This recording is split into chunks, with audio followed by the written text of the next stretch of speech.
Hello guys and welcome back to this channel, where today guys I'll be showing you how to manage clients' projects in Basecamp.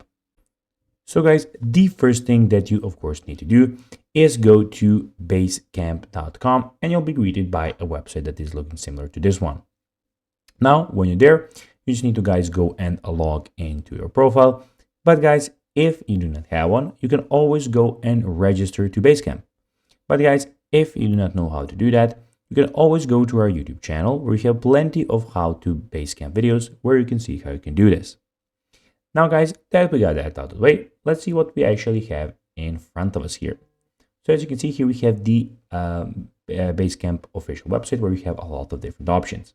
So here we have the organization where you can make a new project, or you can go and click on invite people to invite some of your friends to join this amazing platform.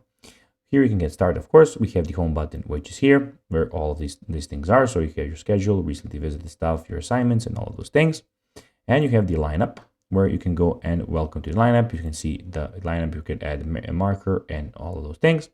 We have pings where you can start a private chat with a person that you want.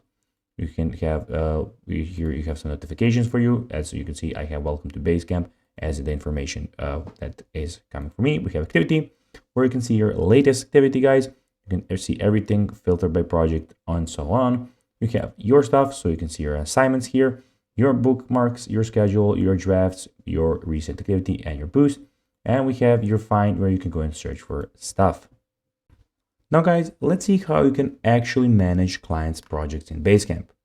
You can enable the client project when you start the project. You don't have to add client just yet. Basecamp lets you plan ahead. You can restrict items and create them. And when you add clients in the project, those items will be hidden away. You can set up client projects in templates too. So guys, that will be everything for this video. I hope that you found this video informative. If you did, don't forget guys to like this video, share it, subscribe to the channel, put the notifications on. And guys, as always, I'll be seeing you in the next video. Bye guys.